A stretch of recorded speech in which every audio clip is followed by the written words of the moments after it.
to nations as a partnership. Now the world stands at another threshold, the age of artificial intelligence. The world brings compute, servers, speed. This timeless civilization brings the compass of Vasudhaiva Kutumbakam. The world is one family. We placed AI at the heart of the human experience. Through the Ayushman Bharat digital mission, health records became portable. In our clinics, AI brings earlier diagnosis and better care to millions. In our fields, AI now speaks the farmer's dialect. In our schools, it becomes a personalized teacher for every child.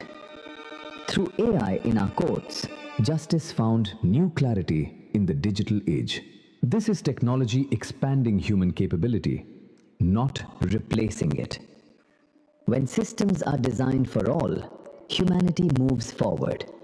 Not upward for a few, but forward for many.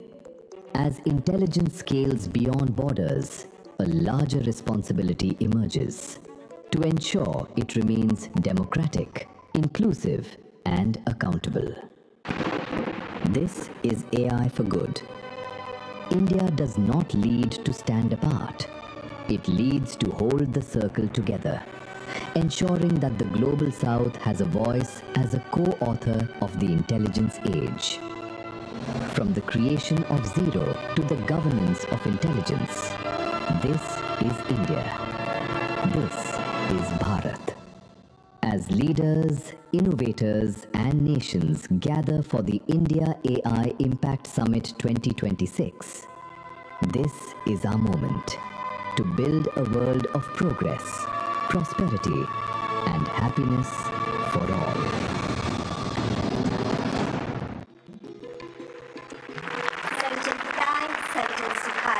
That's AI Impact Summit 2026. Ladies and gentlemen, I now invite Shri Ashwini Vaishnav, Honorable Minister for Electronics and Information Technology, Government of India, to deliver the welcome address.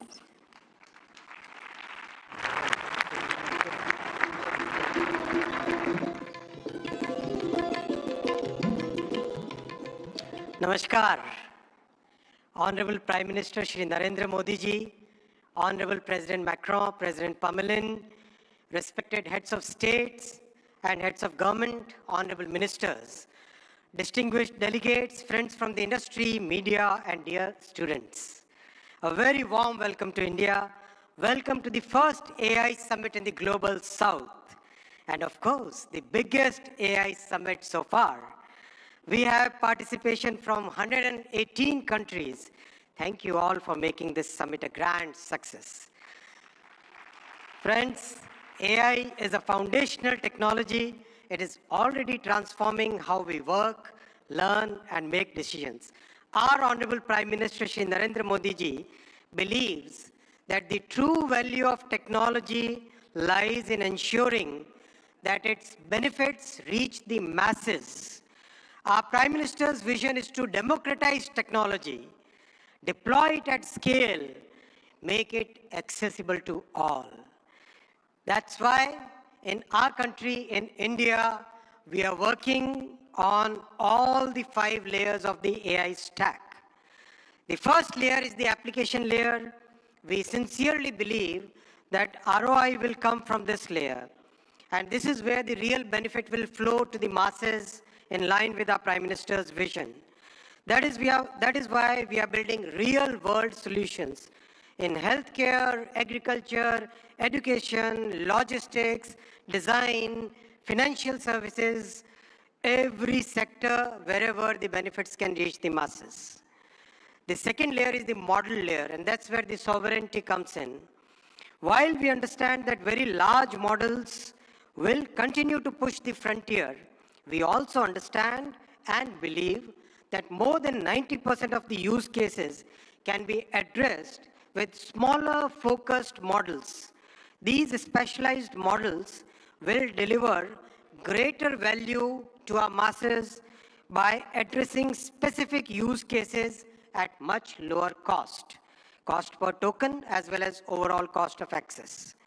Our bouquet of sovereign models, many of which have been launched during this summit, they are all focused on multimodal and multilingual capabilities, because we have a very diverse culture and we have hugely diverse linguistic scenario in our country. We have launched some of these models during this summit, and these models have stood their ground against frontier models on the points that matter most to us. The third layer is the compute layer, and here, once again, our Prime Minister's vision of democratizing technology is clearly visible. We treat compute as a public good, and that's why, in a public-private partnership, we have created a common compute platform where we are providing access to 38,000 GPUs at a very affordable rate for our startups, academia, researchers, and students. And we will be adding another 20,000 GPUs to this common compute platform. The fourth layer is the infra layer with our talent pool and very trusted policies. And recently, our Honorable Prime Minister has announced during the budget a very big policy shift towards getting the world's data to India, to reside in India, to be processed here, and to deliver high-value services to the entire world. We expect large investments in data centers in the coming months. The fifth layer is the energy layer. Friends, it's the commitment towards clean energy that our Honorable Prime Minister has always shown, and that's why in our country today, more than 50% of the power generation capacity is from the clean sources, from renewable sources.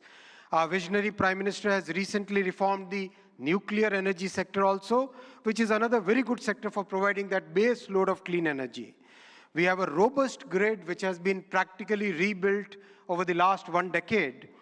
In this context window, this is the context window in which we are building our AI ecosystem.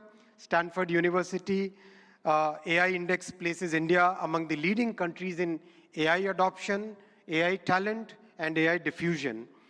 But we are also conscious of the challenges which are facing our IT industry. And to mitigate it, we are working with the industry and academia to upskill, reskill, and to build a new talent pipeline for this new intelligence age. While we harness the benefits of AI, we must also find collective solutions for mitigating the risks. By placing human safety and dignity at the heart of AI, we can move forward with conviction. Together, through this summit and through all the collective efforts and through the vision of our Honorable Prime Minister, let us shape an AI future of the humans, by the humans, and for the humans. Thank you very much.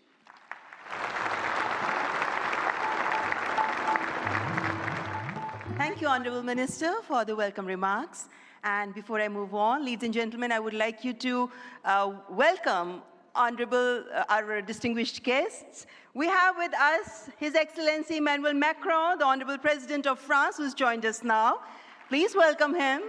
The previous host of AI Summit was France, and it's indeed our privilege to welcome you here again this morning, President Emmanuel Macron. Ladies and gentlemen, now I would like to welcome Shri N. Chandrasekaran, Chairman of the Tata Group, to the dais to share his visionary insights on artificial intelligence. Please welcome Shri N. Chandrasekaran, Chairman, Tata Group.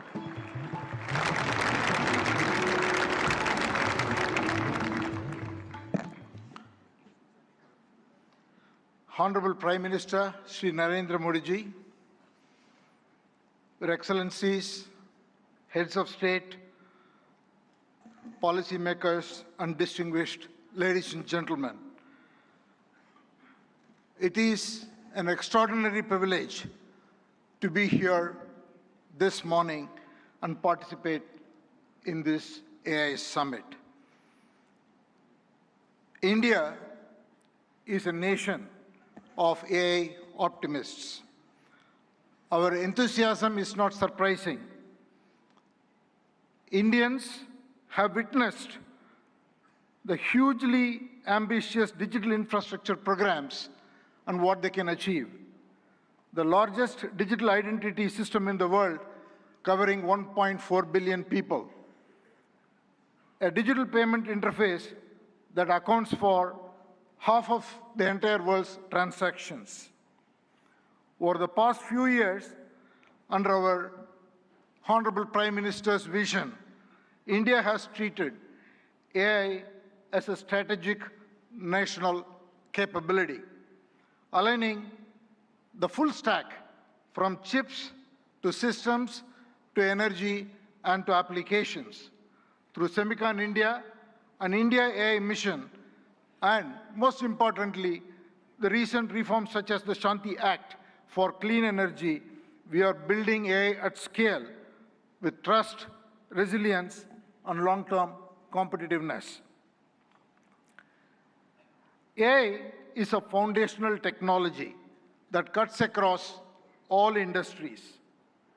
AI is nothing artificial, it is real, because it learns from data and learns faster every day, and it is not based on any fixed rules. Third, AI can scale, and it scales pretty rapidly. Putting all this together, AI, to my mind, is the next big infrastructure. It is the infrastructure of intelligence. It will have a very profound impact, exactly the same way in the past other infrastructure changes have done, steam engines, electricity, or internet. Our mission should be to make AI work for every individual and every citizen in this country. We should put the AI tools in the hands of the last person in the country and in fact on the earth. And that's the vision that we should all work towards. A couple of days ago, we witnessed 1,500 rural women here in Bharat Mandapam who had no background to computing, no background to digital tools. In a matter of few hours, could learn AI, could build products, could build marketing materials, campaigns, all in front of a global audience, and they did it in 4 hours.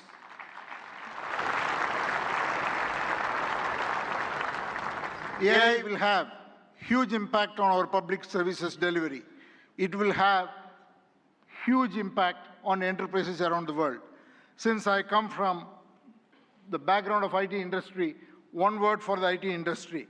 It is, in my opinion, the biggest opportunity for the tech sector and the IT industry, because the IT industry's real value is the context, an understanding of every enterprise's business and technology landscape, and make the right technology work inside the processes and the ecosystem, the supplier, customer, and all the other connections an enterprise has. AI will expand that role much further. It is the opportunity to integrate AI and AI agents into workflows, reimagine processes, and make it work, and carry out the transformation so that every enterprise can realize the moat and realize its vision. Now I want to talk a little bit about the Tata Group. At the Tata Group, we are adopting AI across the stack, from silicon to systems to AI-ready data centers to applications and AI agents. And we believe such a vision and such a journey is going to be extremely exciting, and it will require us to work with world-leading partners in India and across the globe. I would like to make 5 points. The Tata Group is establishing India's first large-scale AI-optimized data center, purpose-built for the next generation AI training and inference. I'm very happy to announce that we have partnered with OpenAI to build the first 100 megawatt capacity, which will scale to 1 gigawatt.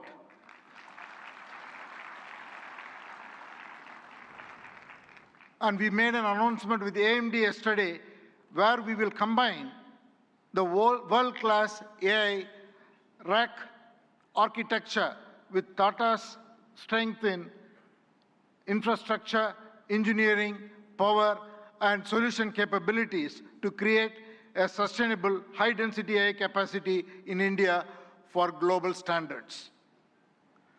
The third, we are already building an AI data insights platform.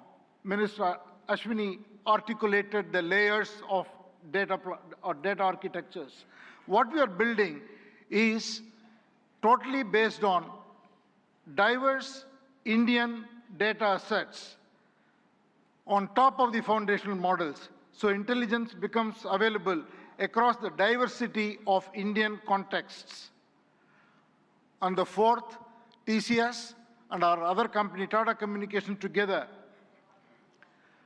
we are building an AI operating system for industries. What we will do is to build agentic industry solutions for every industry. We are already well on that journey, and we will work with partners to be able to launch it and take it to all enterprises around the globe. And finally, again, I want to thank the vision of our Prime Minister, which made it possible for us to make a serious foray into chips and semiconductors. What we will do next is to build chips that are very domain-centric, which will be totally AI optimized for every industry, and we will first launch or work towards getting it ready for the automotive sector. So these are the areas that we are focused on. I think it is the time for promise to take action into practice so that we can deliver prosperity. Finally, in conclusion, I just want to say that we are standing here at a very defining moment. It is the age of abundant intelligence, where the scarce resources are trust, stewardship, and human capability. So let us send out a simple standard for the AI decade. Capability with dignity, high impact for every watt of energy, and progress with agency and collaboration. Thank you all very much.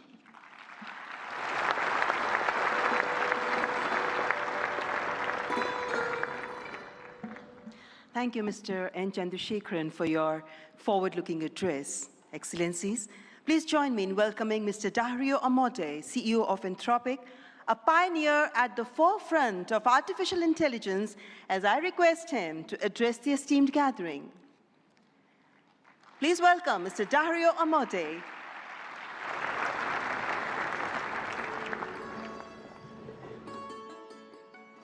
First, I want to thank Prime Minister Modi for bringing us together. The energy and ambition in this room and across India are incredible.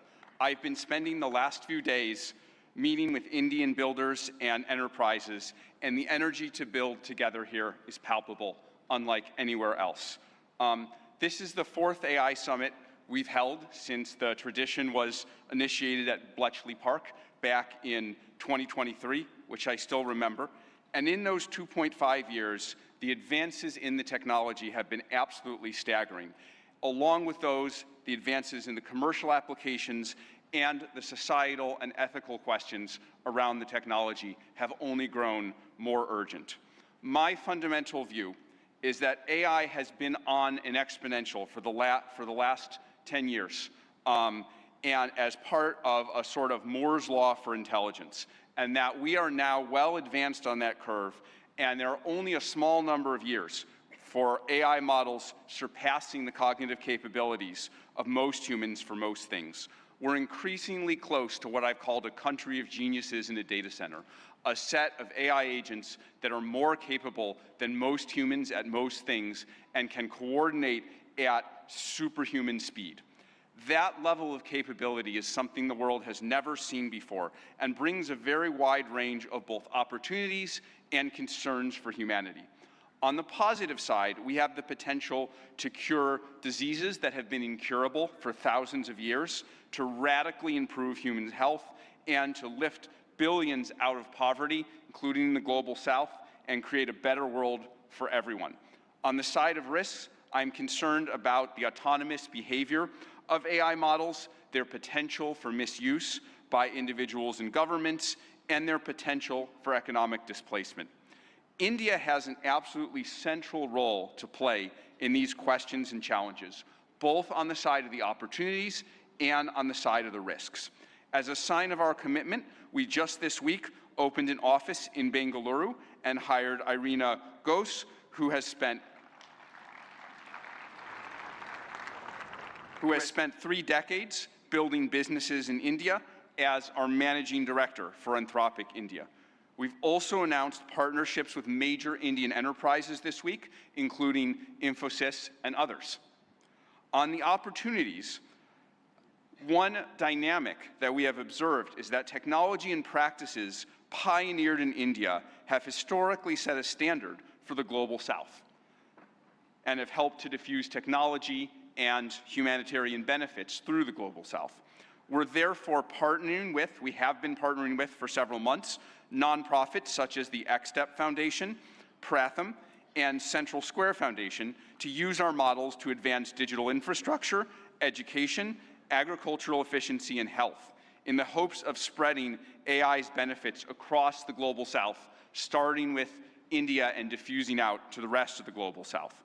We're also partnering with Karya and the Collective Intelligence Project to build evaluations and metrics of our model Claude's performance on India's many regional languages. On practical and locally relevant tasks we'll benchmark, like agriculture, legal tasks, and educational content. On the risks, India is the world's largest democracy and can be a partner and leader in addressing the global security and economic risks of the technology.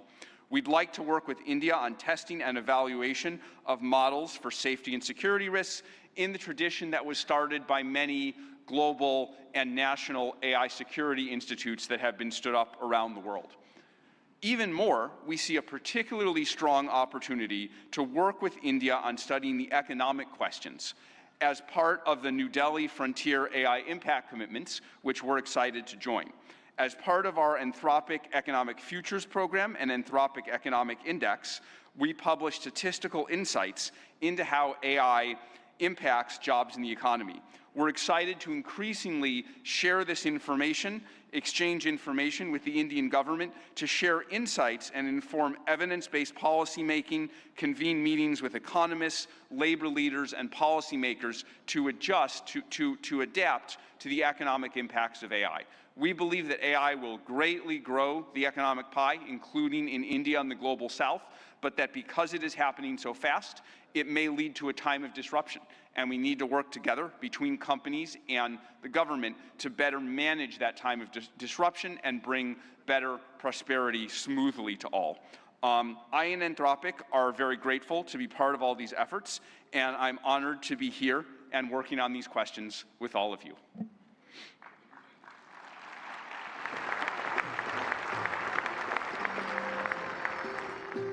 Thank you, Mr. Dario Amorte, for that illuminating address. Ladies and gentlemen, it is our privilege now to welcome Shri Sundar Pichai, CEO, Alphabet and Google, for the keynote address. We look forward to his insights on the evolving role of artificial intelligence. Mr. Sundar Pichai.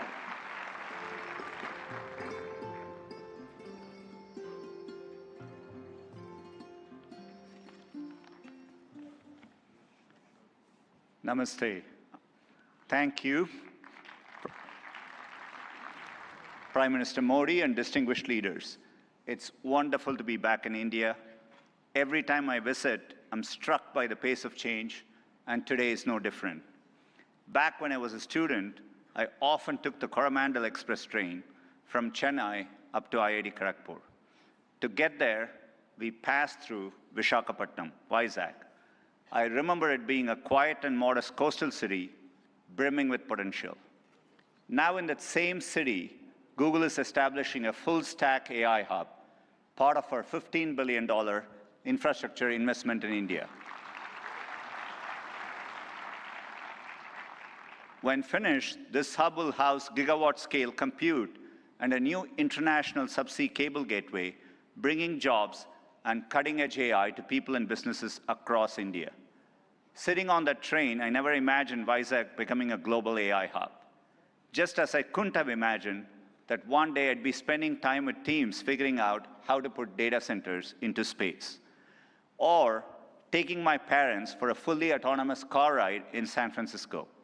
Seeing a Waymo right through my 83-year-old dad's eyes, I saw the progress in a whole new light. Of course, he said he'd be more impressed if it worked on India's busy roads. Still working on that one, Dad. The progress shows what's possible when humanity dreams big. And no technology has me dreaming bigger than AI. It is the biggest platform shift of our lifetimes. We are on the cusp of hyper-progress and new discoveries that can help emerging economies leapfrog legacy gaps. But that outcome is neither guaranteed nor automatic. To build AI that is truly helpful for everyone, we must pursue it boldly, approach it responsibly, and work through this defining moment together. Why bold? Because AI can improve billions of lives and solve some of the hardest problems in science. For 50 years, predicting protein structures was a grand challenge and a blind spot that stalled drug discovery. Demis Hassabis and his team at Google DeepMind asked an audacious question: how could we use AI to solve this? That question led to AlphaFold. This breakthrough didn't just win a Nobel Prize, it compressed decades of research into a database that is now open to the world. Today, over 3 million researchers in more than 190 countries are using it to develop malaria vaccines, fight antibiotic resistance, and much more.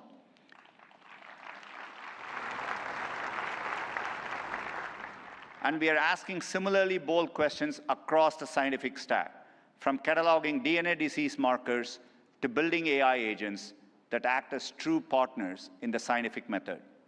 We must be equally bold in tackling problems in regions that have lacked access to technology. Take El Salvador, where Google has partnered with the government to bring affordable AI-powered diagnosis and treatment to thousands who could never afford to see a doctor. Or in India, where our work together is helping farmers protect their livelihoods in the face of monsoons. Last summer, for the first time, the Indian government sent AI-powered forecasts to millions of farmers, possible in part because of our neural GCM model.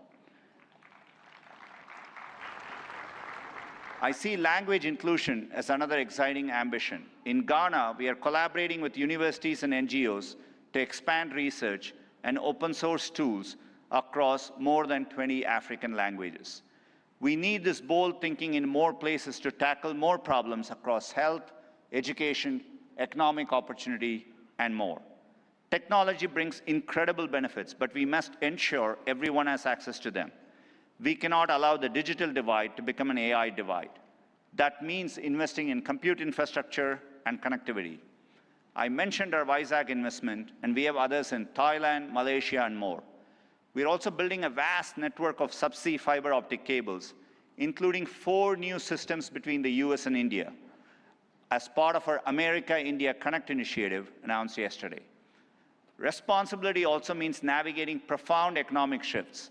AI will undeniably reshape the workforce, automating some roles, evolving others, and creating entirely new careers. 20 years ago, the concept of a professional YouTube creator didn't exist. Today, there are millions around the world. Training is crucial. We have trained 100 million people in digital skills, and our new Google AI Professional Certificate will help people master AI in their jobs, available globally. Finally, trust is the bedrock of adoption. We have created tools like SynthID used by journalists and citizen fact-checkers globally to help verify the authenticity of the content you read and see.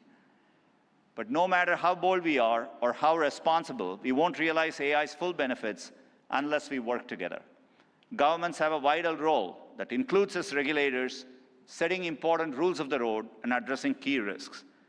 And importantly, also as innovators, bringing AI to public services that improve lives and accelerating adoption of these technologies for people and businesses.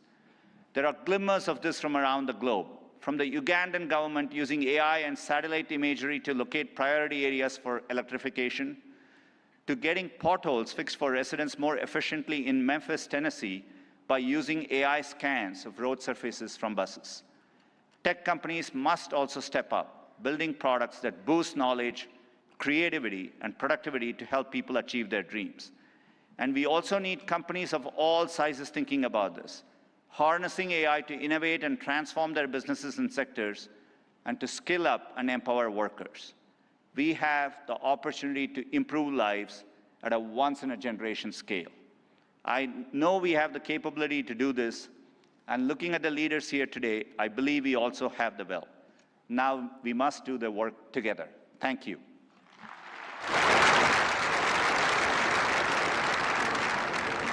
Thank you, Mr. Sundar Pichai, for that warm and insightful address. Excellencies, ladies and gentlemen, it's a great honor to invite His Excellency Antonio Guterres, Secretary General of the United Nations, to present his address. A global leader championing peace, cooperation, and sustainable progress. Please join me in giving him a warm welcome.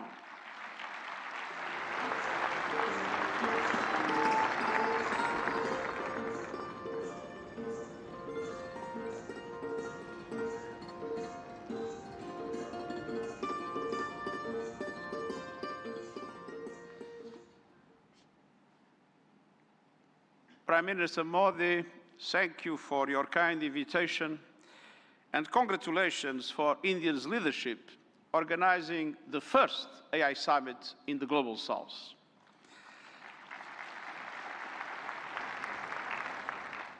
Meeting in India has special meaning. It brings this conversation closer to the realities shaping much of the world. Because the future of AI cannot be decided by a handful of countries or left to the whims of a few billionaires. Last year, the UN General Assembly took two decisive steps. First, creating an independent international scientific panel on AI. And I'm happy to announce that the panel has now been appointed. These 40 leading experts from across regions and disciplines embody a clear message. AI must belong to everyone. We must replace hype and fear with shared evidence and close knowledge gaps. I urge member states, industry and civil society to contribute to the panel's work. Second, launching a global dialogue on AI governance within the United Nations, where all countries, together with the private sector, the academia, and the civil society, can have a voice. We need guardrails that preserve human agency, human oversight, and human accountability. And the first session of the dialogue in Geneva in July will give every country and every stakeholder a voice to align efforts, uphold human rights, and prevent misuse, and to advance our common safety measures, the foundation of interoperability. That builds trust across borders for regulators and businesses, and turns compatibility into opportunity. Your discussions here will culminate in the global dialogue. But without investment, many countries will be locked out of the AI age. AI must be accessible to everyone. That is why, encouraged by the General Assembly of the United Nations, I'm calling for a global fund on AI to build basic capacity in developing countries. Skills, data, affordable computing power, and inclusive ecosystems. Our target is $3 billion US. That is less than 1% of the annual revenue of a single tech company. A small price for AI diffusion that benefits all, include businesses building AI. I'm pleased that member states have responded to my call to form a global network for exchange and cooperation on AI capacity building in developing world. AI must benefit everyone. Done right, AI can advance sustainable development goals, accelerate breakthroughs in medicine, expand learning opportunities, strengthen food security, bolster climate action and disaster preparedness, and improve access to vital public services. But it can also deepen inequality, amplify bias, and fuel harm. As AI's energy and water demands soar, data centers and supply chains must switch to clean power and shift costs to vulnerable communities. We must invest in workers so AI augments human potential, not only replaces it. And AI must be safe for everyone. We must protect people from exploitation, manipulation, and abuse. No child should be a test subject for unregulated AI.